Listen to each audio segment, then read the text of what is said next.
What is good, everyone?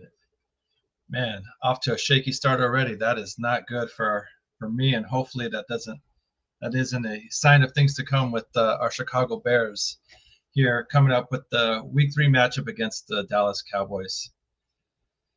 Luckily, I do have some backup with me in case things continue to go shaky. As always, I have my backup co-host, Coach Chef and Amp. He's the most amped up and loudest guy in the clubhouse, so the name just is fitting for him. So but we are not alone this week as well with the pregame show. We do have a guest coming in joining us who isn't a Bears fan, someone from the rival team, but he's not a stranger to the clubhouse, I should say. So he's been here before. You may have seen him on the fantasy show if you've checked out our show on Wednesday nights. Mr. Mike Tipton from the Tipping Point is back in the clubhouse, making his second appearance this week. He was on with us this Wednesday, talking some fantasy football with myself and the Mouse from the Bay, chopping it up with us. And he's making his second appearance this week, like I said, to talk pregame here, break down the Bears versus Cowboys, and hopefully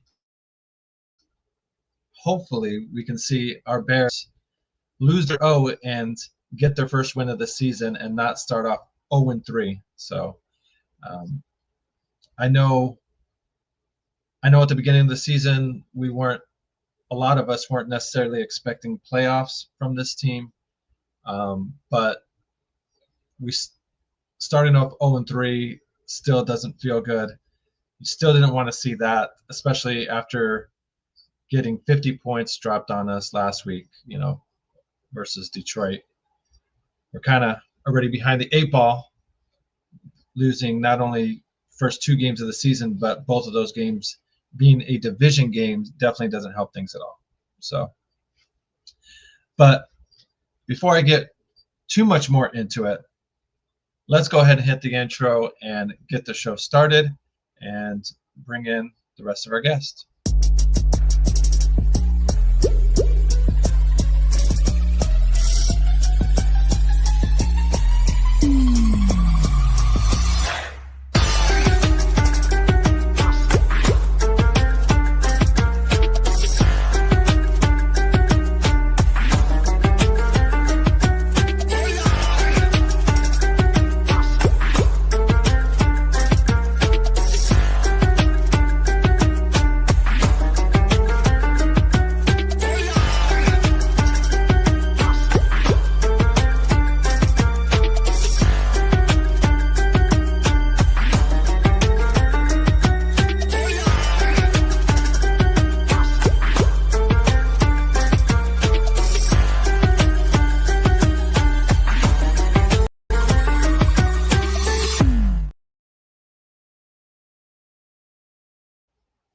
And we are back at it, guys.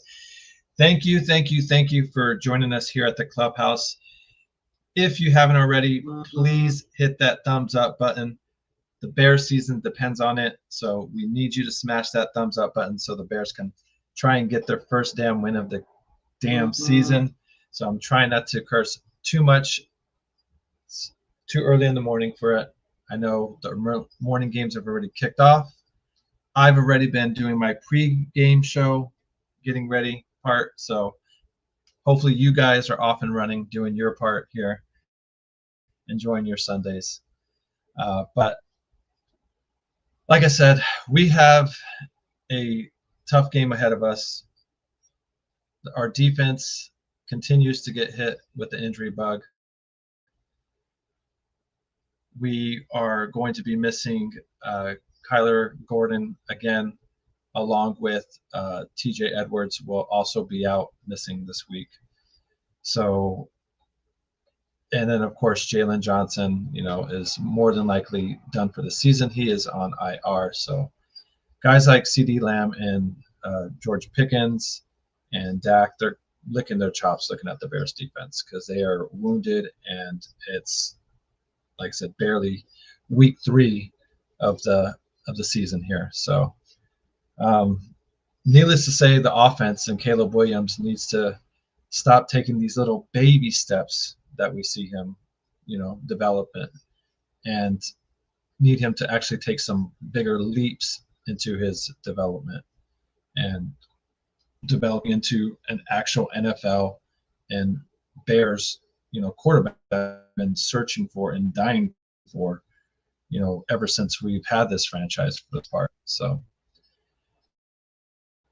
but like I said, before I get too much more into it and just continue on about what the hell this team needs, let me get the rest of my guest in here and my co-host in here. So first up, he is another guy who is a co-captain. That's why he has 2 C's in his name. And actually, we'll have to move on and do the other guy since it looks like he may be having some technical difficulties here. Let's get the loudest guy in the clubhouse here then. Amp, like I said, is the most amped up and loudest guy and one of the oldest Bears veterans in the clubhouse. So let's get him in here. Amp, how are you doing this morning? Top of the morning to you. What's going on? I cannot hear you. No sound from man. Quick, commish. I'm good, man. Oh, there you are. I'm good. Another day. Hey. Can you hear me? Okay. Are we good? I can. It does look like we have a little bit of a delay, though. Commish.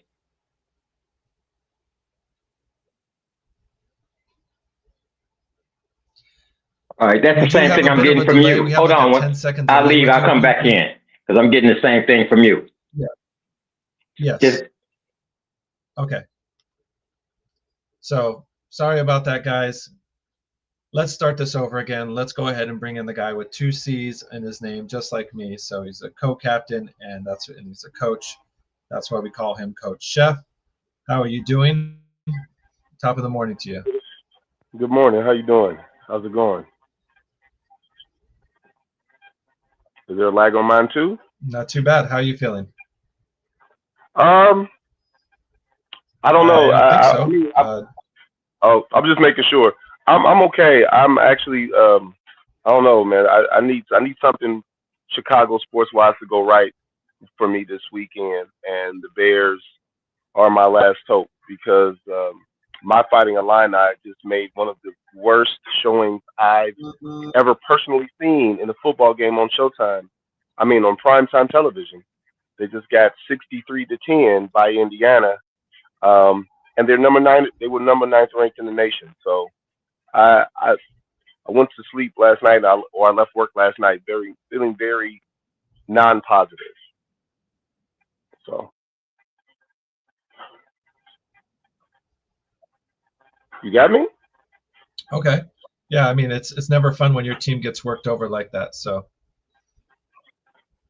I guess we do have a little bit of a delay. I do hear you, but maybe there's a few, maybe 10-second delay like that. We had that going on Wednesday as well, unfortunately. Let me bring in our guest, our Dallas guest, and see if there's any kind of issue on his end. So, like I said, he is Mike Tipton. His main show is The Tipping Point that he has on every week.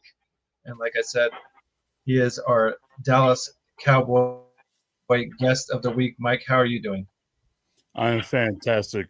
Coach, you're sounding good to me, brother. There's no lag, so I think we're on the same page over here. And I'm feeling good, man. You see the Texas Tech flag back there? Texas Tech beat up on Utah yesterday. It was a fun time for your boy. Dallas is going to beat up on you, give you all another 50 burger. I'm feeling happy.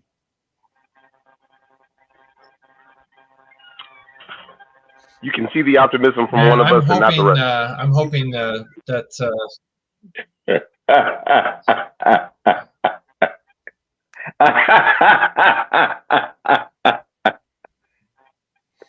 Yeah, I think we still got some a little bit. That sounded like a backtrack. It sounded like the disembodied voice back there. I was like, "There's a it sounded like 1980s Joker." Yeah. Like I'm watching Batman, and you had Joker in the back. I was like, "Wait, someone's laughing?" Oh my goodness! I was like, "F got special effects." Mm-hmm. Oh God, bro! Someone was supposed to come out of the shadows with that one. I thought F had his own special effects. No, He had his own special effects. No, oh my goodness. Yeah. No. It's happening again. No. That was me laughing at Mike. Mm-hmm. Yeah, that was funny, Mike. That was funny. Not another 52 burger. No. They're not looking positive. I got the look. I'm a convert now. I just have to admit, I'm a converter now. I've converted over to Facebook. YouTube TV, NFL's their package, the deal they got where you pay by month. Hey man, I got 4 football games on right now. I'm watching. I just want to say, for those of you who do not live in the market of your football team, I would highly recommend it. It's you get all the games. You get all the games that you don't get locally. And unfortunately, nothing in my soul wants to watch Arizona Cardinal football. So I'm watching the Jets game. I'm watching the Packers game. I'm watching the Jags game, and I'm watching let's see. I don't know. I'm watching 4 games. Oh, I'm watching the Raiders and the Commanders. The Commanders. I almost said the R word. Almost said the Washington racial slurs. But yeah, man, let's get this thing cracking, man. Let's get this thing cracking. We got a lot to cover. Yeah, I see. Yeah, right. Somebody, we're good, but then the response I get from you, Crooked, is a little like you're hearing me late, because usually it's not a direct response. So I don't know. Maybe I need to drop out too. So I'm not sure. I'm not getting Amp's audio right now. Let me back out, and you guys go here, because I have that issue.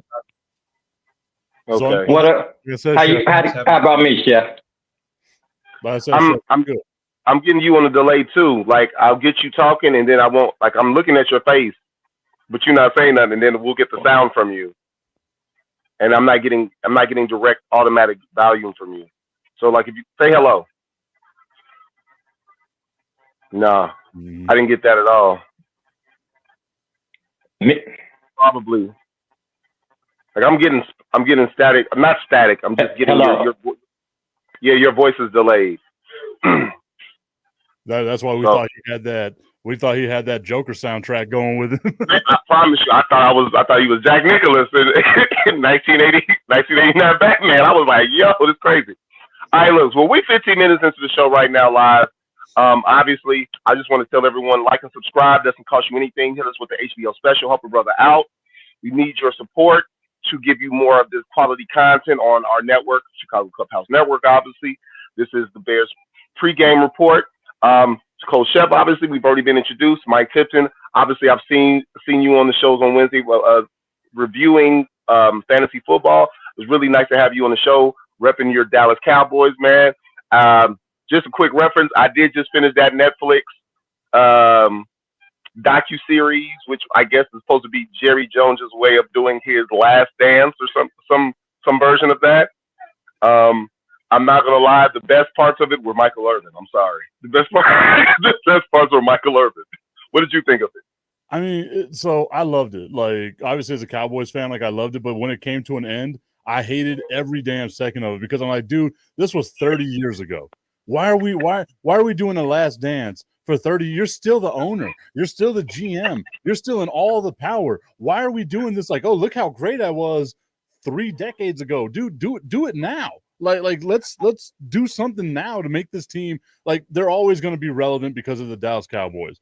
But let's just make them good. I don't care about you got, $10 billion worth of money that can come from this team. If you were to sell it, that's awesome. Good for you. get me a ring, dude. Like, that's what I want. Like, I'm tired of this. Yeah, so it it wasn't just giving docuseries. Like I get the historical aspect of it, how he bought the team and how the team became great, very big. But it was an 8-part docuseries, and it took 7 parts were the past, and then they had this one 8th episode that was the current future or the present to the future of the team being unsuccessful, especially in the playoffs, because that's really the thing. Not so much that you all haven't made the playoffs, but the fact that you all haven't had a playoff win either, or haven't reached the NFC Championship game. Let's see, people. Hold on. Let me just see what he was saying real fast. Cricket. What's good? What's good? Oh, Can you hear me? Also, yes, most definitely. We can definitely hear you. Also, I want to remind everyone that we do have Super Chat for anyone who can help out. We have a Super Chat, so if you have any comments you want read, hey, we have a Super Chat. And if you're familiar with YouTube, Super Chat is very normal for most live podcasters or live streams. So make sure help us out. And we definitely will get you on the air as far as your comment. We will answer any of your questions you have. Amp, I got you loud and clear. Check, right? Check, 1 2, bro. Check, mic check 1 2. 100, bro. 100. That's what's up. Hey, check this out. Let me go back to what you were saying. I didn't hear it because I checked in, but I could have sworn that you were talking about that documentary about the Cowboys. Yeah. I was asking our guest what he thought of it. Just so everyone. Check this out. I have one thought on that, man. And I have the same thought every year when it comes to the Cowboys, man. They're pretty much like my beloved. They're irrelevant. But the media always seems to try to make them, like that team again. And it's just irrelevant, man. Like you said, haven't been in a playoff game pretty much since the Bears, haven't won anything. You know what I'm saying? The biggest news came from that trade last month, man. It's the Cowboys, for goodness sake. It's just like the Bears, man. I mean, Cowboys were in the playoffs 2 years ago. What are you talking about? Say that again. The Cowboys were in the playoffs 2 years ago. Yeah, what happened? I mean, what happened with that? It's what the Cowboys do, but you said they weren't. I said, Mike, that they're irrelevant. Your team is irrelevant. They are not. I mean, I'm going to slightly only disagree, only for the fact that it's been proven, because they get the criticism on ESPN and all these different channels, with any of your regular broadcasting channels. But the stats don't lie when it comes to viewership. When they talk about the Cowboys, bro, good or bad, the ratings go up. Like people, one of those love to hate teams. The Cowboys have become. That's the term. I can agree that the term the America team is accurate to the fact that America always has the Cowboys on their mind. And that's nonsense. That's nonsense, man. They're not America's team. No. Listen. Now, I'm not saying that everyone is rooting for them, but there's not a fan base in the United States who doesn't have a very active opinion of the Cowboys. We pay attention to the Cowboys because when they're in the NFC and they're in the East. If you're in the AFC, then you're like, you had the same thing. Why am I listening to about a team that hasn't been relevant as far as winning playoff games? It gets people. It gets the people going. Like I'm not agreeing that I'm everyone here to tell you right now, we don't care. Let me tell you, we don't care. There you go. Now, there you go. We don't. That would make sense. That would make sense if Stephen A. Smith was a Cowboy hater. You know what? Stephen A. Smith, he was a Cowboy hater. His entire personality is I hate the Dallas Cowboys, and he's going when he worked in Philly at the Philadelphia Inquirer. He's a Pittsburgh fan, so he grew up in the 70s where the Pittsburgh and Dallas were going to Super Bowls against each other. So I get that meme, but him in the meme doesn't make sense because he always got something for Jerry and the hat and the cigar. And, it's a whole thing. Well, how about this? Let's get down into it. So we have a team. A team that's 1-1 versus our 0-2 Bears. Obviously, we know that the Cowboys have a high-powered offense, but they're dealing with some injuries, obviously. They have a brand new head coach as well as the Bears. Both head coaches are novices in the game because they only have 2 coach games. The Cowboys put a betterment. I'm sorry, Cowboys should have lost last week's game. I don't know why Russell Wilson was throwing up punts. I didn't know you could throw a punt, but that's what he was doing. He threw for a career high 450 some odd yards, and then he managed to throw a punt. He threw a punt for an interception, and then they have a kicker who, as another YouTuber said on another network, who is not bad. We've had him on our network before, Harrison Graham. He said that the Cowboys, once they cross the 50, they are in field goal range, unfortunately. So that's what we're going against. It is a home game. The Bears are favored by 1.5 points, I believe. Do you have? I unfortunately had a really rough week as far as keeping up with a lot of stuff, but I do know that the over/under is 50.5. I think the Bears are favored by 1.5 points, which doesn't look good if you're the home team. 1.5. But the money line is minus 105. Yeah, 105. Money line for the Bears is minus 105. Mm-hmm. Yeah. Mm-hmm. We have 2 teams that defenses aren't good. Cowboys, I believe, are ranked 27th in points allowed. The Bears are obviously 32nd because they just allowed 52 points in a game, in a professional game, which it happens more than people think it does. I was trying to go back to see when was the last time they allowed 50 points. In fact, the last time the Bears allowed 50 points in a game was the 2014 season. It was a back-to-back weeks. They allowed a game versus the Packers. Then they had a bye week. Then they allowed it against the Patriots in 2014. So it has been some time. It's been roughly over almost a decade. In fact, the last time they allowed 50 points, I wasn't living in Phoenix, Arizona, and I didn't have a child. So, yeah, about that. Yeah. But so let's until I'm not sure if Crick is going to come back on with us, but until then, I will voice our opinion. We'll have us voice our opinion. So since you are the guest, Mike, we'll just give me a quick rundown of, I guess, a couple minutes on what was your expectations for this season. As a Cowboys fan, what did you think of the trade? And as the Cowboys are standing right now 1-1, and it's very early, what is your optimism or pessimism for the season? So I always consider myself to be a super realistic Dallas Cowboys fan, right? Like, I know the second I go on my show and say the Dallas Cowboys are going 17-0 and winning the Super Bowl, that's where the clicks happen in, right? But if you listen in a little bit later, I'll tell you flat out, I think this team, best case scenario, 9-win, 10-win team. Maybe if the sun shines on a dog's ass, maybe they get 11 wins. You know what I mean? But they're a fringe playoff team. They're not an actual legitimate Super Bowl contender. As far as the Micah Parsons trade, I hate it, but I get it, right? Like, the Dallas Cowboys over the last 15 years have been in salary cap hell. You can't be paying CeeDee Lamb as one of the top paid wide receivers. You can't pay Dak Prescott as one of the top paid quarterbacks in the NFL. You can't pay your offensive line as the best, one of the top paid offensive linemen in the NFL, and also pay Micah Parsons and then be able to put a team together, right? So salary cap wise, it makes sense. But man, if Dallas had a pass rusher last week, we're talking about a completely different game. You know what I mean? If Dallas had a pass rusher this week, you guys wouldn't be feeling, you know what I mean? Like you wouldn't be feeling like there's a shot. But Dallas's defense is bad because Micah Parsons isn't there. They got a lot of injuries on the defensive side of the ball as well. The one thing that I can say, if this becomes a shootout, I trust Dallas's offense a little more than I trust Chicago's offense. And I love what Chicago's done. I love addressing the offensive line. I love the receiving core over there. I like Ben Johnson and all them, but I've seen the Cowboys put up a ton of points. I haven't seen the Bears be able to keep up with that just yet. So if it becomes a shootout, that's where I'm like, look, I've seen it before. The Dallas Cowboys, 2 out of the last 5 years have had the number 1 rated offense. So we've got to remember, with a healthy Dak Prescott, this team is a juggernaut. Now you got George Pickens and CeeDee Lamb. They're going to do what they got to do offensively. I just think neither one of us should be happy about it, what our defense is going to bring today. We had to sign Jadeveon Clowney.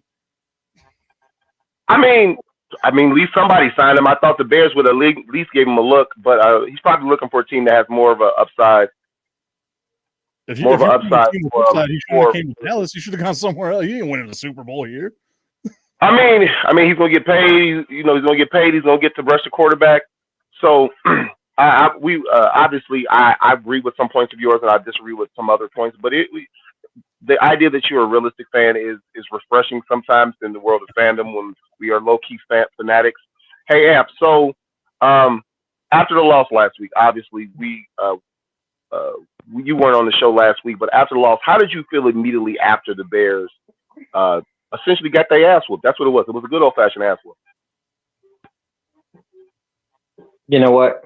I thought it was a bad game for Ben Johnson, man. As far as coaching, I thought Ryan Poles, like I think today, the same thing I'm telling you now. I thought last week. I think that Ryan Poles, either he let Ben Johnson have a say in that draft, or he just doesn't get it.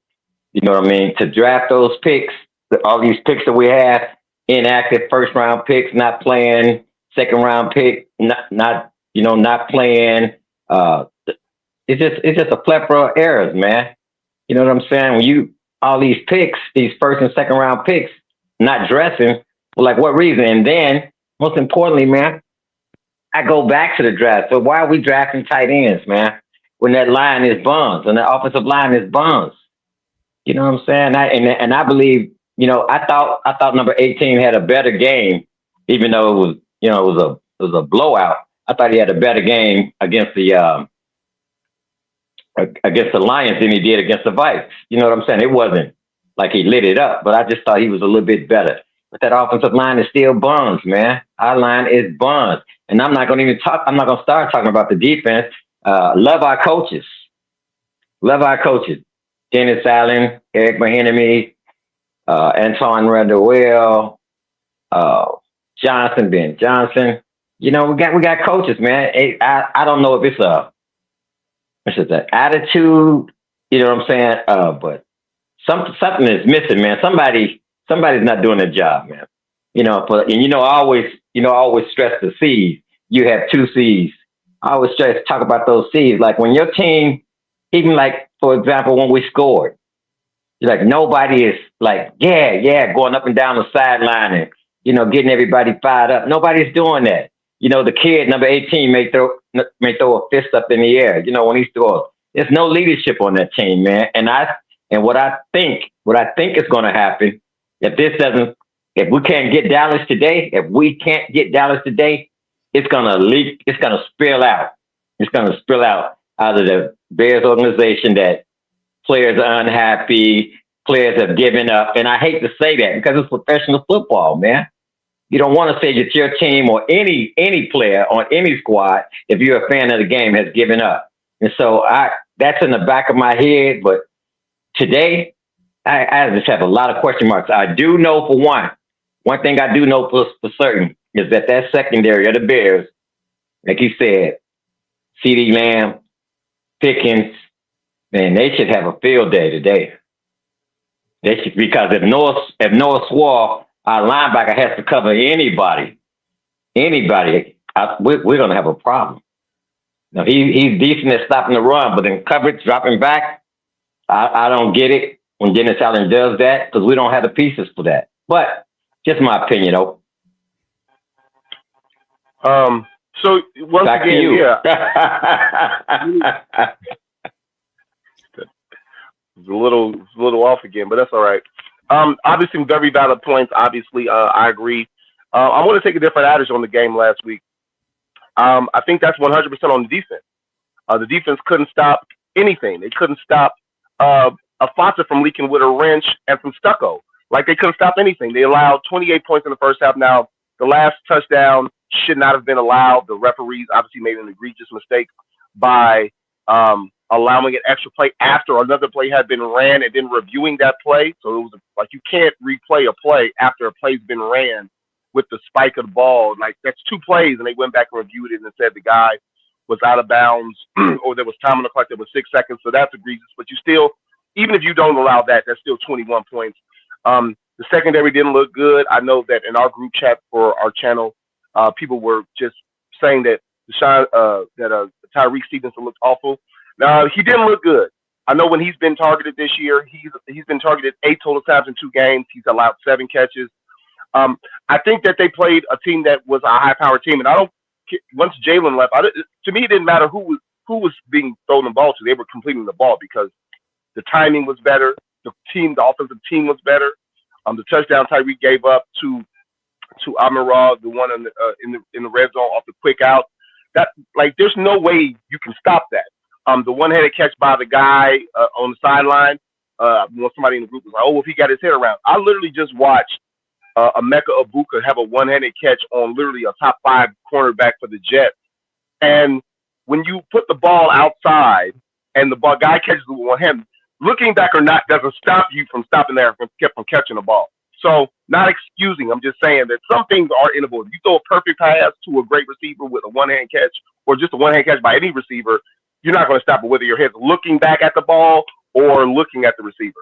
But the defense couldn't stop anybody rushing-wise as well. So it was just it just got worse in the second half. The offense, once again, with the penalties was atrocious. I think that Caleb did look really, really, really good.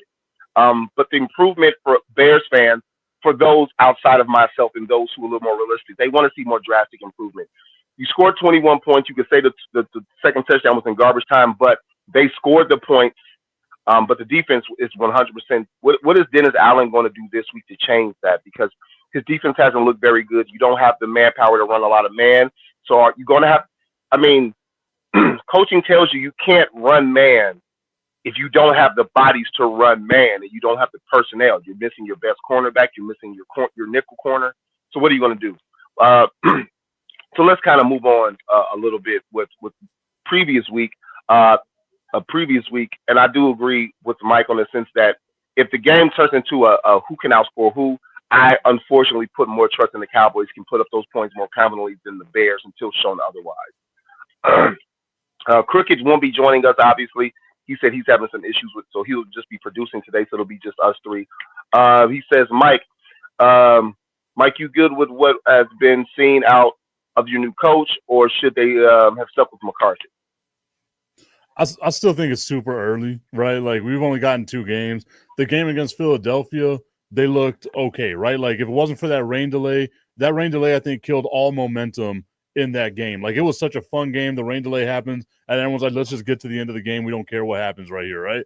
The way that they played against the Giants, what I love seeing out of them is passion, right? Like, even against Philadelphia, they had passion. Against the Giants, they had passion. They've been missing that.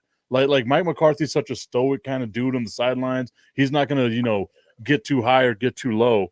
And then I saw like the post-game stuff with the Dallas Cowboys in the locker room where Schottenheimer's just, giving shout-outs to everyone. You can see the team. The team is like enjoying it and all that. So I think there's a little bit of a culture shift here with Dallas.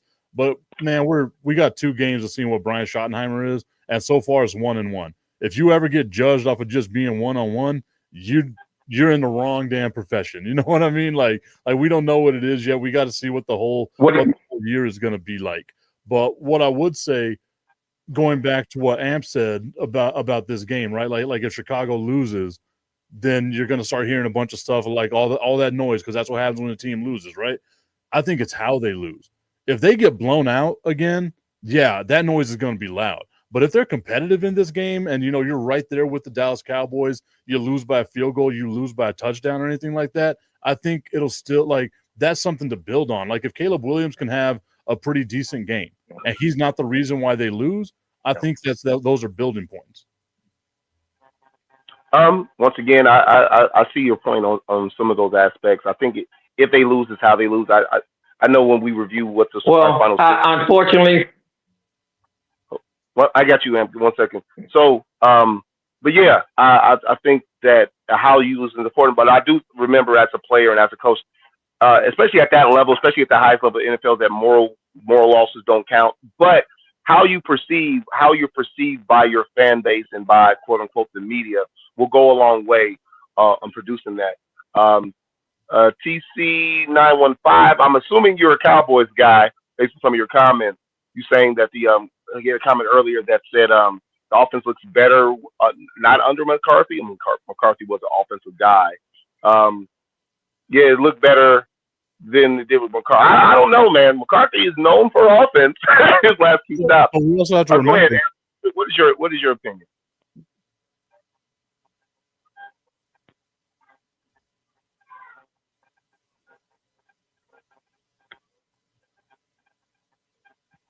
You talking about mine? Yes. I gave my opinion. I gave my opinion, man. Okay. You can't hear me? So I can, but it is delayed. Like you started talking and we got the sound by at least 5 I don't know what it is, man.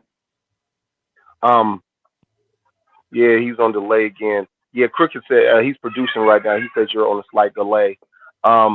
If you want, try to see if you can back out just so we can get a little more clarity. So let's just jump right into some things, some updates.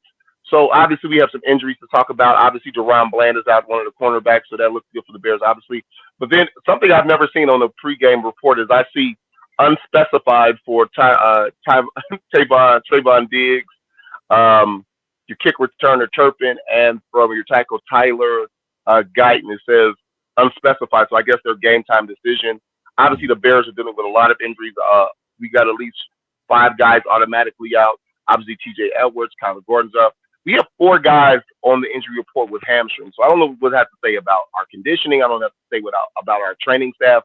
But we got 4 leg injuries, not to mention that Jalen's out with a groin, which, I mean, the groin and the hamstring are obviously 2 different muscles. But that is a leg thing, and you're in weird positions of those positions of speed and reaction and quick twitch. Who else is out? Karan Amagaji and Jalen Johnson were placed on the IR for at least a minimum 4 games. Crooked Commit said it in the opener before he brought us all on that Jalen's not looking too good. He may obviously be out for longer with a groin. I've had a minor groin sprain as a player, and that was predominantly in semi-pro, though, not in college. And then I have had a hamstring issue, which actually I've had a hamstring issue for the past 20 years. Actually, I'm not going to lie. Not 15 years. So semi-pro until now. I'm battling a hamstring issue right now.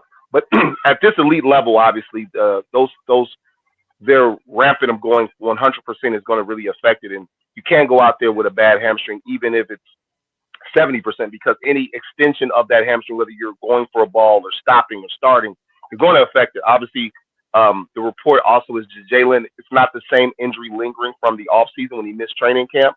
It's a new injury.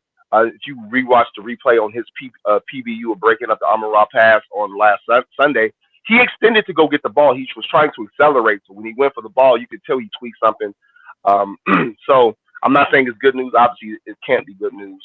Karan Amagachi's got an elbow now that he was limited in practice, but then he didn't practice Thursday or Friday, so he's on short-term IR. Which, as a Bears fan, and for those who are highly critical of Poles at this point, it just brings up another case of you've drafted another guy who hasn't played and who's still lingering with injuries. So he was drafted with injuries. He wasn't prepared because of injuries. Now he's dealing with more injuries. DeMarco Jackson and Swift are both questionable, but I think those guys will play. So we have 4 guys out, at least one, T.J. Edwards, obviously. So we got at least 4 guys who automatically are not looking good. The question I would have for the Bears, especially the defensive coordinator Allen and the DB coach, is what coverages are we going to run? Obviously, you're going to have to run man in some form. I know Jalen Jones has come out, but he's even out. So how many active cornerbacks do you have? I know you have Stevenson. You've got the ex Cowboy and ex Packers player. Oh Lord, now I can't see the man's name. I'm sorry. I usually am much better at that. We've got limited cornerbacks. We got Blackman. Lord, I can't say anything right now.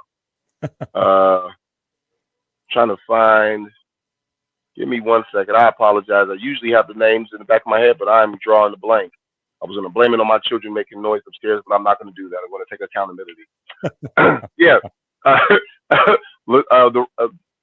LaShawn Wright. No, LaShawn Wright. Right. Excuse me. But he hasn't looked good either, actually. So people will criticism for Stevenson. He hasn't looked good in either game. He did have the pick 6, but I believe he's been giving up a lot of big plays. Ron, by the way, Ron, bear down. Put that Ron comment back up. JJ got back. Now he's gone again. I don't believe in luck, but I understand how you can feel that way. I think that I always have to remind myself as an ex-athlete that injuries are injuries. And the only thing that I believe in luck is a team that has the least amount of injuries in NFL. Like if you're playing a contact sport and you're playing 17 games now, and you can go through a season with the most minimal injuries, none of your star players being on the IR, none of your key players missing a lot of time, then it's clearly a bonus for you. And most teams survive. And usually those are the teams that win Super Bowls, are the teams that can minimize those major injuries over a long term. No Sean Wright. Thank you very much. I promise. So right now the cornerbacks for the Bears, as listed by health anyway, are going to be no Sean Wright. You got Tyreek Stevenson. I mean, man, if it was me, we'd be seeing a whole bunch of cover 3 today. I ain't gonna lie. Like you can't. I mean, that opens up to a very accurate quarterback when you play cover 3, and you have to be even more accurate when you're going against cover 1 man defense. But if your guys can't stick with those guys in cover 1, then you don't have a chance anyway. So right now, the injured, let's see, DBs. Let's see, we got Chicago Gordon's out. So we got Tyreek Stevenson, no Sean Wright, Jalen Jones. We got Nick McLeod playing the slide, and we got Josh Blackwell. That's 4 guys. That's 4 guys. They completely took Jalen Johnson off the depth chart completely. They didn't even move a guy up. They just took. There's a blank spot on the Bears, and then you obviously have your safeties. But yeah, I think we may see also our second round draft pick, one of our 3 second round draft picks this week. We may see Shaman Turner today, the kid out of Texas A&M. So, hey man, it's a game of attrition, unfortunately. So it's just a matter of time to see how the Bears were going to survive, how the Cowboys. Now, as a Bears fan, I do feel more confident in the passing game, but we've got to stop people. So that's the progression. CD about that. I'm not going to go that far. I'm not going to say C's going to have a career game. I'm a little more optimistic that we should be able to scheme up better coverages and get some pass rush. We're losing on the pass rush game. We didn't have any sacks last week. Amp, how you feeling? You good? We good? I'm good, man. I'm good. All right. Got you. 100 for sure. Okay. So it's about a quarter to game's not for another hour. I'm watching the Packers right now versus the Browns. The Browns are holding the Packers. There's 10 minutes in the third quarter. Packers are up 3-0 right now. So I'm a Browns fan right now. Go Brownies! God damn it. Fan today too. There you go. So Amp, since we haven't heard a lot from you, I know you've been in and out with the internet issues or whatnot, or just whatever the issues are. I want you to give me what your expectation is of this game. For this game, actually, Chef, I got to keep it 100, man. I've been a fan for a long time. You know what I'm saying? I don't believe, I'll preface it by saying, I don't believe anything will change until after the bye week, in the 5th week. So my expectations are pretty low for this game. And I disagree because I am a Bears fan, and I'm going to keep it 100. You know what I'm saying? Everybody knows I've been a fan for over 50 years. So I'm going to keep it 100, man. I do believe whether they lose by 1 or 100, with this fan base is going to go bananas, man. I'm not talking about what the national media says.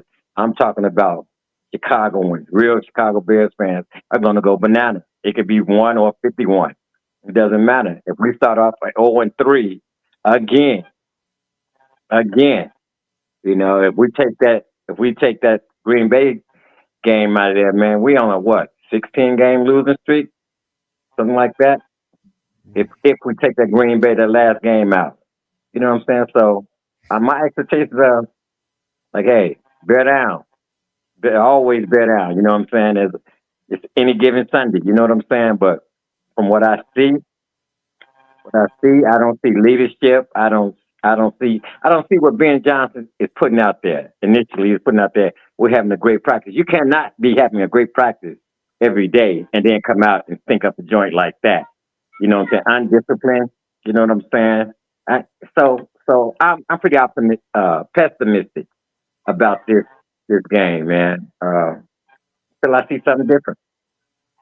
I know Ben Johnson's been actually very the opposite. I would say he's been very critical of how the team is practiced, and I'm not saying he's throwing guys under the bus, but I think that as fans, our ability of having a big picture idea sometimes is overcast by our expectations for the right now. I think it takes time because I saw it in comment in another video because I've been all over social media and everywhere where a guy was saying they had all off season to get this together and now they come out like this isn't unfortunately people, for those who don't know, this isn't high school football. This isn't like you running 10, 15 plays. You're running multiple plays out of multiple formations. Now, I'm not excusing false starts and stuff like that. Like that should have been cleared up. I will say that this is why you want your guys to play a little more in the offseason together in the preseason to get that familiarity as an offensive line, especially offensive line that have issues. I do think that people are criticizing our left tackle. Should have criticism for our right guard Jackson. I thought he's been getting steamrolled the past 2 games, but that's another addict. I believe I want to just bring up some things. I know people are going to say, "Oh, we don't care about other teams," but let's just keep this in perspective. When the current Lions coach took over, his team, I think they lost 9 in a row. I think they won 3 games his first year as a head coach. And then they slowly started to turn that thing over. When you're turning over a culture with a completely different staff, I think it takes more time. I know the expectation was, hey, we've got a quarterback. We've got all these weapons. We've got this piece and this piece and this piece. But you have to remember, I like how many blue chip players do we have? Yes, you could blame Poles for not having those elite players that were going to turn over a team immediately. But very few coaches. I don't know a coach who came into a situation where a team won 5 games and then they won double-digit games the very next year in his first year coaching. It doesn't happen a lot in the NFL. It doesn't happen in a lot of ways. It's not like Ben Johnson taking over a team who was on the cusp of being the playoff. Like, oh, we were 7-10, or we were 8-9, or we were 10-7, but the coaching wasn't right. No, we were one of the worst teams as a whole last year. We had literally 3 head coaches. Correction, we had 2 head coaches. We had 3 offensive coordinators last year. So my expectation is that I'm not bailing on the first half, but I really am working to see every week by the time game 8, game 9, game 10, and to game 17, how this team is going to progress offensively. Defensively, obviously we still have questions with who's rushing the passer, and can we get by just bringing forward? We have to bring 5 or 6 guys, which is going to obviously give us issues with our secondary. Mike, for you as a Cowboys fan and your optimism of your offense and your lack of optimism from your run defense, I know you're from Texas, right? Yes. I don't want to say. Okay, so from other Cowboys fans, what is the talk on social media? I know you have your own show and everything and your format. What is the expectation for this particular game from Cowboys fans? Do you all think that, hey, we're gonna walk in here to Chicago and we're gonna have our way? Do you all think it's gonna be a close game? I mean, obviously we talked about it's very early still, so your coaching staff, you're not sure where it's gonna go, but fans have a tendency of being extreme from game to game. So from your ears to your masses in Texas and your fan base and everyone who's around there, what are you getting the feeling of going into this game coming to Chicago for the Cowboys? I would say the majority of Dallas Cowboys fans are expecting the Cowboys to go in there and just put a whooping on them, right? Like, and what the Bears have done, so you look at the last 5 quarters of Bears football, right? They've given up 73 points in 5 quarters. You're averaging 2 touchdowns that you give up on defense per quarter. And that's just not a winning recipe. Dallas Cowboys, the one thing we know they have, as long as they're healthy and Dak is healthy, they've got a good offense. My question with the Dallas Cowboys is that defense. You should not have struggled against the New York Giants. Like, I get it. It's Russell Wilson. He's got those beautiful rainbow balls that he throws. Malik Neighbors is a monster. But we were making Wan'Dale Robinson look like he's a household name. And I guarantee nobody knew who the hell Wan'Dale Robinson was up until last week's game. This is a small group. He always has a big game. Every year he has 2 or 3 big games. I was say we've had him on a fantasy team where he's either burned us or he's helped us. Like, that's the only reason why we know who Wan'Dale Robinson is. Right. Like the Dallas Cowboys, my biggest issue with them is defense, right? You've got to be able to pressure any quarterback. I don't care if it's Caleb Williams or if it's Tom Brady. If they have all day to throw, they can pick apart any defense because you're putting too much work on your DBs, right? Trayvon Diggs, he's on the injury list. We don't know what version of Trayvon Diggs we're going to get. You're missing Deron Bland. We saw Elam last week just getting burnt over and over. Donovan Wilson, like I know he got the game-winning interception, but he was letting dudes just run right by him down the field. I like Chicago's receiving core, right? Like DJ Moore, Roma Dunze. Like I feel like they can eat against this Cowboys secondary. It's just that's why like I feel this game is going to be a shootout. And the only reason why I trust the Cowboys is because if it becomes that type of a game, I've seen their offense put up more points. And I know they can put up points with anybody. And I've seen the Bears defense over the last 5 quarters give up 73 points. That's unheard of, because when you think of the Chicago Bears, you think of defense. And ever since they let Matt Eberflus go, that defense has been bad, like objectively bad, right? Like what was it? 3 of the last 4 games last year, they gave up over 30 points. And look at the way they've started this year. Like it just hasn't looked good. And I get it. Like I'm terrified of having Matt Eberflus as my defensive coordinator because you got fired on Thanksgiving. You got to be really bad to be fired on Thanksgiving. You know what I mean? Like, holiday, you got fired on the holiday. You ain't get fired on your day off, Fred. You got fired on the national holiday. They waited till Friday. They waited till Friday to say it, but his ass was. We all know he was fired on Thanksgiving. Yeah, most definitely. It doesn't matter. It doesn't matter. It doesn't matter. It doesn't matter what day he was fired on. Puss his buns, man. He's garbage as a head coach. He was garbage as a head coach. Now, as a defensive coordinator, Puss. Yeah. You know what I'm saying? Now, the caveat to that is playing the Bears. Him knowing Justin Fields' tendencies. Not that he worked with him, because he didn't. But he does know, you know what I'm saying? He does know how the kid, what shakes the kid and what doesn't. Because he didn't work with him, you know what I'm saying? And the kid came out and said that, you know, so it's not, you know what I'm saying? I'm not being facetious or anything like that. But, no, you're like right. I said, man, for a Dallas Cowboys fan to be talking about Bears fandom, it's kind of disrespectful. Kind of disrespectful, man. You know what I'm saying? Because, like I said, prior to the show, Dallas hasn't done anything. Dak Prescott is Dak Prescott. You know what I'm saying? Jerry Jones, you got the owner. You got Jerry Jones as the owner, the GM, and the coach. That's always problematic. Man. So, you know, I'm not really afraid of Dallas. I'm not. Not Dallas. To me, is going to be Dallas. You know what I'm saying? And the Bears, this is a must-win game. This is a must-win game. You can't say I'm afraid. I'm not afraid of Dallas, and this is a must-win game. I just said that. I said this is a must-win game for the Bears. I'm not talking about Dallas. I can care less about Dallas. I just told you that.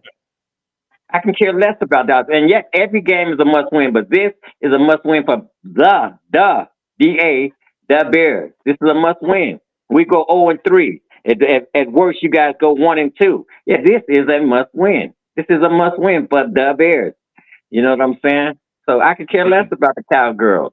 I can. So I was trying to be nice, man. I think a win obviously will go a long way for the Bears because, once again, our fan base is very. I'm on these, man. As a Bears fan, I often think Coach Jeff, what the fan base is. You know what it is. But I'm as a sportsman overall. Like, to me, I feel worse. I felt worse last night watching the Fighting Illini of Illinois. I'm not an alum, but I've been an Illini fan all my knowing life. I felt worse that they got their asses not just whooped. They got destroyed by an Indiana team that I'm not saying is a bad Indiana team. I'm just saying that they didn't look good in any aspect of football. I was sadder watching that game at work, cooking for the people at the hospital, than I was last Sunday. And I put more time and investment in my heart into the Bears than the Illini. I'm just saying that the optics are like, we didn't look good at all. If you're an Illini fan, I don't know too many people always look like, you're an Illini fan. Like, look, I'm a homer through and through. I can't be going for them bougie people up north at Northwestern. That's not my crowd. But what I will say is that my ability personally, and for those like me as fans, to think that, hey, I'm here for the long run. So do I think today's a must win? I think today's a quote unquote must win for the Bears fans who are ready to jump off the cliff after 2 damn games. I think it's a must win for people who think Caleb's just buns. I think it's a must win for people who don't believe in polls or the McCaskies or anything. If you're just a Debbie Downer, an extremist, which is fine. You are allowed to fan how you want to fan. If you're one of those people, we have some in our network who are, when the Bears lose, then, oh my God, they're the worst team ever. When they win, they're going to the Super Bowl. Then week to week must be really hard on you. Like, I would never recommend you ever coach any level. Man, no. Hold on. No, sir. That's nonsense. It's not nonsense. Remember, we're talking about fans, fanatics of your team. You are allowed to fan how you want to fan. But if you believe today's a must win and we lose, then you've already taken the aspect of the people who are already saying, we're going 0-17. I've seen it in the chat, man. We're going 0-17. We're going to win 3 games. We should fire everyone tomorrow. We got to trade people tomorrow. Like, I get it. I have to remind people, this isn't Madden. You can't. It's not a one fixed pony with this. It's going to take time for a team with an entirely new staff to gel and make sure that their systems are run by changing a culture or whatever culture you believe that the Bears had previously. That culture was not winning. This culture isn't winning, and people have said, "Oh, it looks like last year's team." Yes, they do. And it's going to take more than one offseason with the new rules in the offseason where you can't really practice and you can't hit. It's going to take more than 2 games for this coaching staff to get this team to where Bears fans are going to say, God willing, in 8 weeks or by next season, oh my God, because what's going to happen next year? If the Bears finish this year, I still have the Bears going 7-10. I'm not going to change that. I did say 8, 9, 7, 10, but I was stretching to 7 and 10, 8, 9. To say, you said 10 wins. You said 10 wins in the preseason. That's exactly what you said. Double-digit games. That's what you said. Now, we do this, Amp. Now, next week, if I go back and find that clip, you're going to be like, well, I didn't worry about what you said last time. Like, if I find that clip of me saying best case scenario, they win 10 games. If they come out the block hot, if everything is on P's and Q's, because it's football, the ebbs and flows of the game. I'm watching the Indianapolis Colts, who haven't punted all season, put up 27 points right now. Did anyone believe that Daniel Indiana goddamn Jones was going to come out here, beat Richardson for the number 1 quarterback, and have Indiana on the verge of being 3-0? Indiana fans didn't even think that, bro. I'm in a group chat with an Indiana fan from our fantasy league. He did not believe that. Now all I get is Bears memes. But 3 weeks ago, he was like, well, I guess Daniel Jones is our quarterback now, boss. I don't know what we going to do. What we going to do about Richardson? So, like, the idea that all fans and all fan bases are so confident in their teams when their teams are not looking positive is a farce. You are as confident as they win. If the Bears are 3-0 right now, do you understand how the world we would set aflame the entire NFC North right now? We would. Come on, man. And I can only give you the aspect of being a fan of multiple Illinois teams. I watched the Fighting Illini go 3-0 in their first 3 games. They played Duke, they played Western Illinois, and they played Western Michigan. And in every game I watched, the only thing I could say was, man, that O-line. All I heard all offseason was like, the Illini have the most returning starters in the country. They have the most returning offensive and defensive starters. In fact, they're returning all 5 offensive line starters. And I'm watching them play an ACC, mid-tier ACC team, and I watched them play a FCS school, and I watched them play a MAC school, and all I could think was like, man, they keep allowing these sacks to these teams. They don't really protect. They're not protecting a quarterback. And what did they do last night? Luke Altmaier got sacked damn near 10 times, and they got their doors beaten off. But if you talk to other Illinois fans, they'd be like, oh man, we might be able to make the playoff this year. And I'm thinking as an objective fan, I'm thinking of it, and I can only speak for how I fan or how I watch the game. I'm not degrading anyone else. I'm just saying that your expectations, may they be extreme or real, have to be tempered, because if you're going to fly by the seat of your pants after every game, you're going to live this high roller coaster life. And that's fine. That's great. I did for a lot of years as a younger fan. I do now. I don't like the fact that they look like shit. Excuse me. They looked like shit last week. But I think that the progression I'm seeing from Caleb, Obviously, I have some admiration. I don't have some issues with how DJ's been playing about quote unquote his lackluster ability to run his routes and block and all those things that Johnson was talking about if you're not blocking, he might get out of here. Now people are talking about, hey, we got to trade DJ. I want to see the offense with all the talent possible. I still think we got to get the ball to Loveland. I think we got to get all our offensive pieces. But shoot, if you're not on the field long enough, no one's going to see the damn ball. So I say that by saying I'm optimistic that the Bears will look good. If they lose today, if they lose today, which I hope they don't, although I think in my post game, once we close this out, what I'll have the scores being is if you look good and the defense looks a little better and the offense looks a little crisp week by week, I will take that because to me that's progression. You're not always going to see a stark progression like this. Sometimes it's going to tinker up, it's going to plateau, and it's going to go up a little bit. That's the thing I'm looking for. I'm looking for the progression for Caleb, game to game. That I thought he looked really actually pretty good last week. I thought he looked better than week 1. But that defense looked like you said, they look like bugs. And that O-line, we blaming the left tackle. I ain't gonna lie. I saw Darnell Wright get his ass turned around. I saw Jackson get his ass turned around. Only good offensive lineman we got now is Tooney. So you still had 3 newcomers on the line interior out of 5. That doesn't bode well for being game busters out the chute. Plus your left tackle just had a dislocated ankle or whatnot in the offseason. So we got to have protection. Hold on for 1 second. I'm sorry. Hey. No. It's no such thing, man. Being a fan of a team talking about roller coaster. That roller coaster it's not a roller coaster. First of all, the core of this team is still the core of this team from last year. So we get what we get. You know what I'm saying? And until week number 5, nothing's going to change. You know what I'm saying? Because the core of this team from last year is still here. And that's why we're seeing what we've been seeing. Check us out. You as an optimist, you said double wins. I said that if they did not win 10 games, I've been saying that since last year when we hired Ben Johnson. I said if they don't win 10 games this season, it's a bust. It's a bust. And so far, what I'm seeing, there's no way we're gonna get 10 games. There's no way. I don't care whether it's the Cowgirls or the Kittens, Detroit Kittens. It doesn't matter. It doesn't matter. With this core, check it out. This team is going nowhere. And I concur. I disagree with you when you said that Johnson is coming out talking about they having good practice. I haven't heard him say that. I haven't heard him say that. He said they had a good practice and they like bugs. He said out of his mouth last week. Hold up, man. Hold up. Let me say it. Let me talk.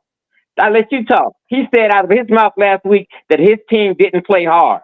He said that for the first time at the podium, at the post game. My team didn't play hard. Now, question: who is that on? Who is that on? Saying that you got 5 C's on that team. You got 5 C's on that team. Who is that on if his team doesn't play hard? This is not about being a roller coaster fan, up and down. No, this is straight. This is straight. Bears fan. 16 years, been there, done that. So who is that on, Coach Jeff? That's a real question. If your team is not playing hard, who is that on? Is that a question or is that rhetorical? No, I said this is a real question. I'm asking you. Okay, I was making sure because I didn't want to say something. So it is a reflection. One, it's a reflection of 53 plus practice squad, probably 70 grown ass men, but it's also a reflection of the coach, a coaching staff who's had 1 off season and 2 games. It's a part of the reflection, but the idea that a coaching staff in the off season in 2 games is going to change the ideology or change the beliefs or the efforts of 70 grown ass men, it doesn't work. We all have jobs. We all got jobs. Everybody here work, right? Well, my bad, Amp, you retired, but you work. When you work at a job and you get a new supervisor, you get a new GM, you get a new owner, you get a new whatever. How many people are there who aren't split? It depends on how your last boss left. If your last boss was an asshole, you can't wait for new management. But then in the back of your mind, you're like, it don't matter. I'm gonna do my thing. This is what I do. We as people, as humans, we do that in our regular actual life. Now, I don't believe that I don't believe in every idea of life that you can compare regular people to like athletes or people of that echelon. But there's certain things about ideology and our belief system as humans and individuals, how we operate. I had an executive chef leave. I had my executive chef leave about 5-6 months ago, and we got a new exec from a different kitchen within the same facility. Now, I'm a prideful person for what I do. I've also been a part of coaching changes in college. In college, with the new GM. So it depends on your totem pole of where you are. If you're a star player, you're a star player. You're here. So it ain't a whole lot that you're going to change about what you've been doing if you've been doing your thing from the old regime to the new regime.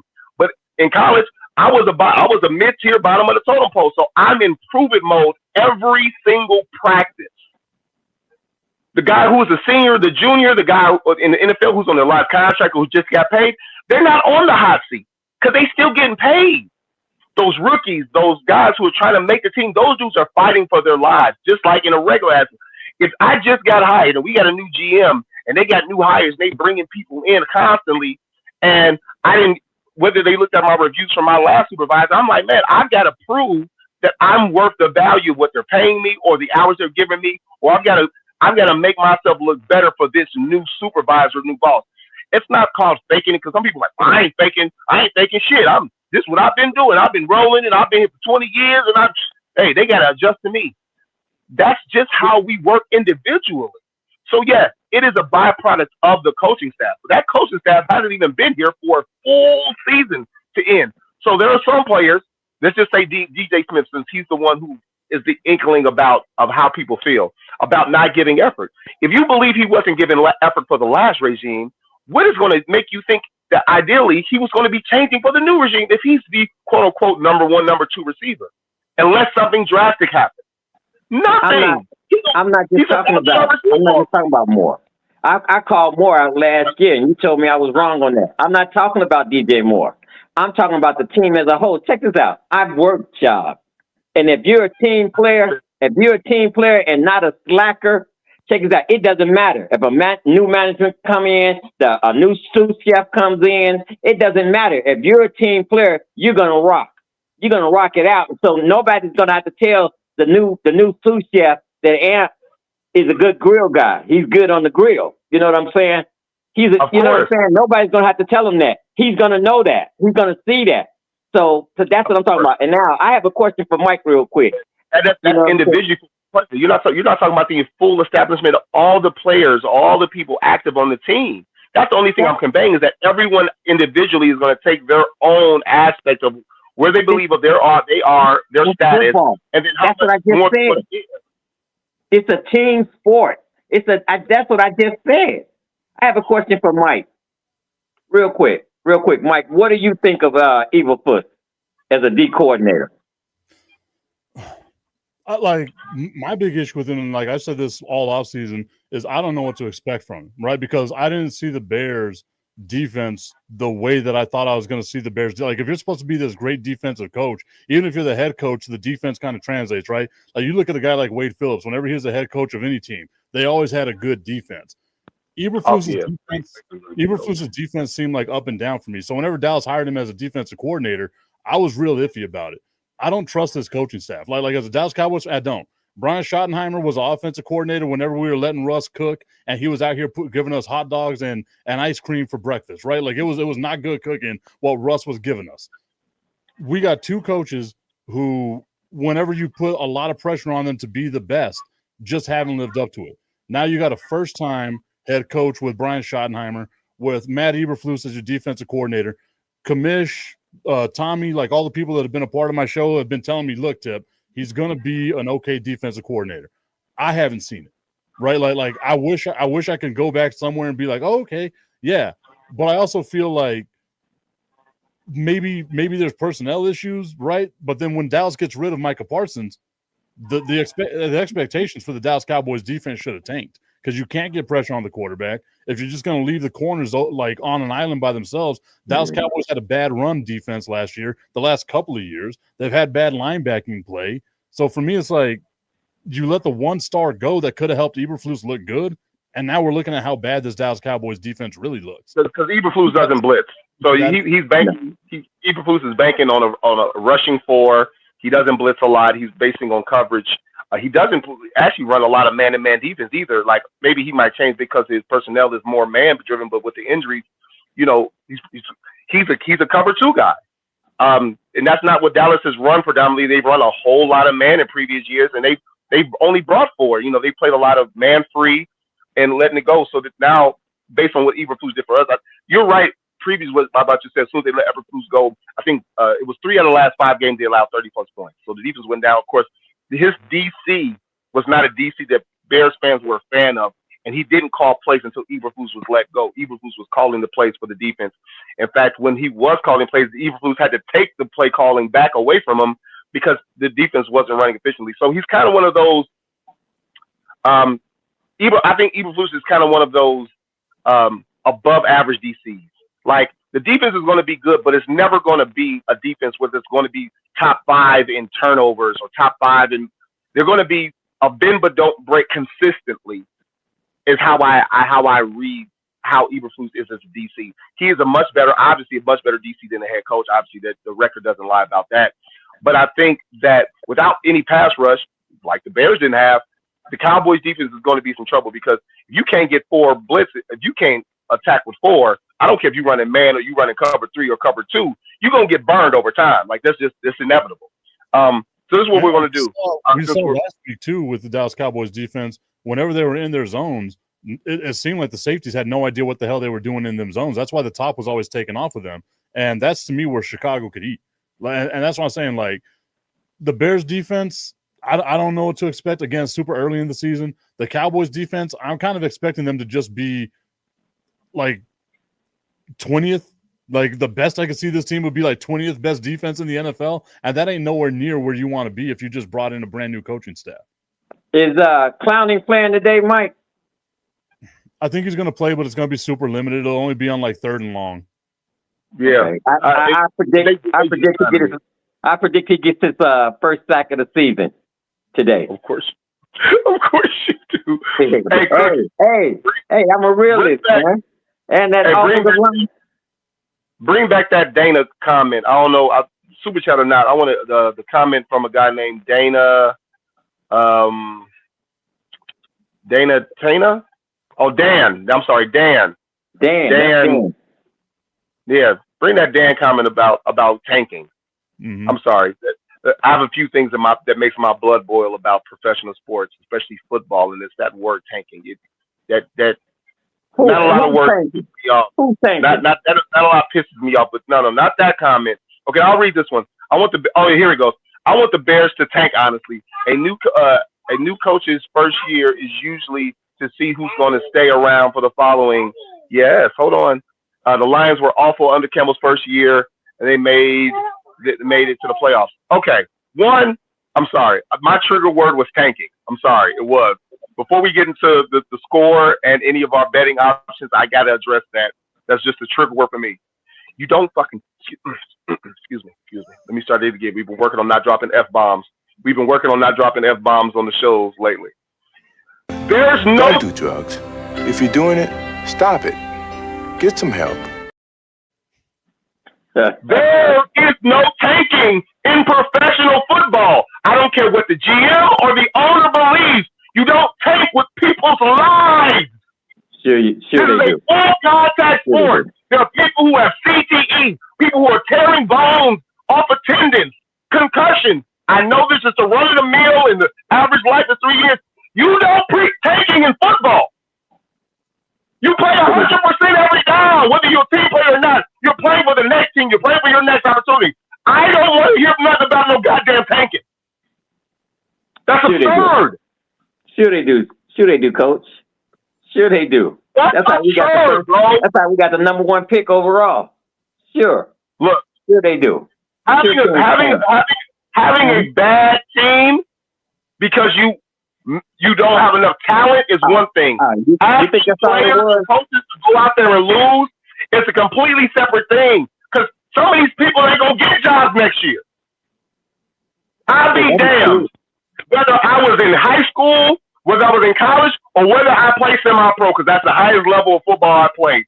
If somebody came to the team and was like, hey guys, look, we're playing for next year. So if you can give a little less effort or you can, not play as good, This will be great for our organization. Go give yourself fellatio. Check this out.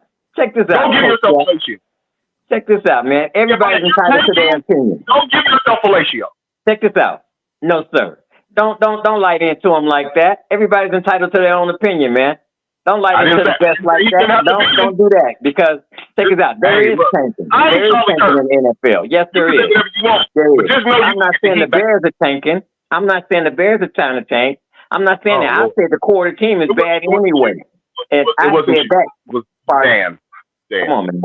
Come on, man. Everybody has their own opinion, man. Everybody has their own opinion. This team. I didn't say he couldn't say it. You can say whatever you want. This is your trigger word. Why is that the trigger word? Why does that trigger you, man? Why does that trigger you? I can react how I want to react. I don't have to agree. Yeah, sure you I can. don't like that. I don't like the term tanking in football. You can do that in a sport like baseball, or you can do that in a sport like basketball. You don't tank in football. Okay. Let's bring it back. Let's get ready to wrap this up. So, since you are a guest, Mike, I'm going to get your score. And are you a betting man? Do you do any parlay bets, place bets, anything like that? Legally in the state of Texas, I have to say no. But there are different ways around it. I forgot Texas is one of those states. Really backward state. Really, you can walk around with a gun, but I can only buy liquor in the liquor store. And I can't bet. Just last year we were able to buy liquor on a Sunday. So I mean we're moving up now. No, in Texas you're not allowed to gamble. I got some websites and stuff like that I got to use, but I got to use crypto and all that other stuff, because Texas, you can buy a gun anywhere you want, but you just can't gamble on sports. It's weird. Let's do it. Why do I still live here? Damn. Okay, so let me get your score. Let me get your score prediction. Okay, so my score prediction, I think that the Cowboys are going to win 31-27. I think it's going to be a close game. I think both defenses. 31-27? Yeah, because both defenses know they've got to step up. I'm expecting to see more effort on both sides. Like this ain't the Bears. 73 points in 5 quarters, that's not the Chicago Bears. And that's not what the fan base wants to see. I'm expecting both defenses to step up a little bit, and I'm expecting it to be a fun game. I'm sorry. Before I get your score, just to reiterate, the Indiana team that's going to be 3-0 after week 3, it is 34-13. That's wild. The Colts are wild, man. That's a crazy team to watch. So I don't. The national media might not pick this up, but you know Daniel Jones is going. People are going to be talking about Daniel Jones as the MVP soon, right? Just who they playing? Jeff? Who are they playing? It don't matter, fam. They blowing the brakes out of everybody. What do you mean? This ain't college. They ain't playing no FCS. Well, they playing the Titans right now, but they are. No one thought that the Colts and Daniel Jones would be putting up 30 points a game, because Daniel Jones has never put up 30 points a game. Daniel Jones only has one season in his career where he threw for 20 touchdowns. The year that he took the Giants to the playoffs, he threw 15. So I'm guessing Richardson won't see the field again, huh? Boy. That coaching staff, they were coaching for their football lives. That's why there's no tanking in football. Tyler Warren's looking like the man too. Like that was a great pickup from Indianapolis. All right, let's get your score. Let's get your prediction on who you got and what's the score. I got 27-17. 27-17 Cowboys. 27-17 Cowboys. Yep. Okay. Hey, okay. Oh, Crooked got 34-20 Cowboys. Well, not gonna lie, I have the Bears losing today at home. I did predict last week that they would score 20 points. They scored 21, and I said 28-20 Lions. And who had any idea that the Lions would have 28 points in the first half? I'm very weary of this secondary, but I think the experience of the defensive coaching staff, I think that we're going to hear louder noises if the Bears give up more than 35 points tonight. I mean, if they give up more than 35 points this afternoon, we're going to hear louder noises than about just the head coach and just the quarterback. We're going to hear things about Dennis Allen that we haven't heard, and things that, frankly, although JP had some, our boy JB on our Tuesday show had some apprehension about Dennis Allen, it'll be a lot to prove about, hey, did we hire the right DC? But this is what I'm going to do. I'm going to take the Cowboys, and my score is I'm going to go with Crook. Nope. I'm going to go 31. Damn, I think me and Mike got the same score. 31-27. 31-27 Cowboys. I think the Bears can put up some points. I think that the Cowboys right now are just a better offensive team because their nucleus of offense has been together. We still haven't seen a big game from George Pickens yet, and their running back has played solid. He's on my fantasy team, so I'm very it's weird. It's kind of like I want the entire passing offense to be shut down, but as long as the running back gets some yards and a touchdown and the Bears win, I'll feel happy internally because I'm in only money leagues. But yeah, so I'm actually going to match Mike because I'm like, man, no, you know what? No, 31-30. 31-30 Cowboys. 31-30 Cowboys. 31-30 Cowboys. 31-30. 31-30 Cowboys. Am, do you have any bets? Would you take anything? Would you take any of the money line? Would you take the over under at 50.5? Anything you would take? I would stay away from this game, Coach. I would stay away from this game. I would, man. I did that last week, and the burn is still there. You know what I'm saying? I'm going to stay away from this game. You're going to say, well, okay, keep that Carl comment. Carl said, I'm betting CD Lamb anytime touchdown. I probably would take that bet. 80.5 yards, Dak 2 touchdown passes. You're taking the over. No, you take Dallas 26.5 points. The under on Chicago 30.5. I wouldn't be surprised if CD Lamb had 10 catches, 10 and 2 touchdowns. Well, if you're going on last week's game, all that sounds right. All of it sounds pretty good. Except for the CD Lamb with the 2 TDs, but Amon-Ra, an all-pro, I would consider Amon-Ra Brown, St. Brown. I would consider him a top 10 receiver. I've watched that kid since high school. Yeah, that kid. When I tell people that the St. Brown family is the basketball version of the Ball family, go do your research if you haven't known. They've got 3 brothers that all play D1 football. Their father was Mr. Olympia, Mr. World. Their mom is from Germany. They speak German. They speak 2 different languages. The oldest son and the youngest son are in the league, but the middle son didn't make it to the pros, just like the Ball Bros. And the youngest son is the better athlete, the better pro player. They literally mirror the Ball family, but their dad is not as vocal as the Ball father was at the beginning of their career. On hand. Yeah. Father's not as on hand. Yeah, but he is an old school guy. Like go look up John Brown, man. That dude was amazing in his time in the 80s. In the 80s, what he was doing. But I wouldn't take anything. What I would do is I'm gonna take a whole bunch of tiny ass prop bets. I would take Swift 50 yards rushing. I'm gonna take both quarterbacks. Correction. I would take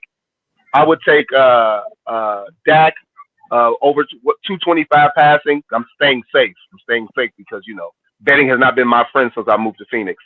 I would take since we could barely get over 200 yards. I would take 200 yards plus for Caleb. I would take Roma Dunze over 70 yards. If I had an anytime touchdown, I would take CD Lamb anytime touchdown. I would take their running back anytime touchdown. Maybe not together, but probably separately in 2 different parlays. And I would take Caleb Williams. So 2 touchdowns, so over 1 touchdown, depending on your betting services, whatever you're allowed. Mike, what you got? How you feel? I mean, I'm taking CD Lamb with the over on the receptions. I'm taking him with the over on the yards. I want to hit the over. I think, like, if we're saying it's going to be 31-27, 31-30, I think we're both going to hit the over on the total points as well. And, of course, you know me, you got to be a homer, Dallas on the money line. So anything that makes me feel good about winning. It would be amazing if the final score of this game was 15-12. This game turns into a defensive game. I would be. Yeah, that would be nice. That would be nice, man. I take that. That would be the quintessential form. That would be that would be what I would just always say it every week when I watch football. That would be what we would call it's football. Yeah, I take that. I definitely take that. Be a 6-3 game. Sometimes in football, the football gods take over and we get something unexpected. 6-3, So let's do it. I'm down. 6-3. I want to personally thank Mike for coming on. I've seen you on the Wednesday show, man. Hey, I ain't gonna lie. I'm gonna just tell you personally. I was a Texas Tech fan because I was a Big 12 fan for a little bit, but of course that was the Mike Leach and Michael Crabtree years. I was a big advocate of Mike Leach. I still kind of follow them because, hey, those black and red go hard, man. The black and red go hard on the uniforms. So the Big 12, but I'm sorry, I'm a Deion homer. I take Colorado in the Big 12 now. Since the Longhorns are gone, I got to go Colorado as far as the Big 12 goes. But Texas Tech might play in that. They look good. They look good versus a very hard-nosed Utah team. The Utah team is known for being hardcore in their Pac-12 days, as well as now their Big 12 days. They're a really hard-nosed team, and they put the work. They put the work on Utah, man. The Texans look good. I want to thank you for coming and giving us some love and your perspective as a Cowboys fan. Look forward to seeing some more of your work online. Amp. Applause.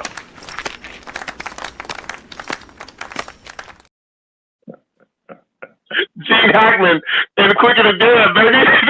I ain't gonna lie, that's one of my favorites. The Gene Hackman from Quick and the Dead. And what you got in close? Hey, man. Hey, thanks, Mike, for coming on the show, being on the show. Again, thank the best producer on any podcast, man. Crooked Commish, want to thank him. My other co-host, you, my brother, Coach Jeff, as always, when we chop it up, whether we agree or not, it's always fun to me, man. And most importantly, thank everybody that tuned in. And, you know what I'm saying? Your comments, your chat, and do us a favor, HBO it. Help a brother out. Hit that like and subscribe. You know what I'm saying? Because we do, first of all, we do appreciate you guys tuning in. So don't want to say that first and foremost. Yeah. Like, subscribe, share. You know what I'm saying? So, yeah. And as always, for me, can't forget it. Bear down, baby. Bear down. Hey, Mike, if you got any Bears fans in your neck of the woods, man, tell them to tune into our network. We'd appreciate it. I'm in Arizona now, so I'm around a bunch of Cowboys fans. So I'll tell them to check out you. Hey, I'm going to make it real quick because Crook's got to go. We a little past the time. He put that in the chat. Hey, thanks for everybody in the chat who chimed in. If we did not get to your comment, we severely apologize. We had some technical difficulties today. Thank you, Amp. Thank you, Mike. Thank you, Crooked Commish, for producing. I know it was a little sluggish today. Hey, bear down. Peace and love. And here's with the HBO special. Help a brother out. If you liked it this far, it doesn't cost you anything to like and subscribe. God bless everybody out there. And, hey, see you next week. Oh, check me out on TikTok. Coach Chef. Look me up. Will do. Peace. You got to decide whether you're a wolf or a sheep.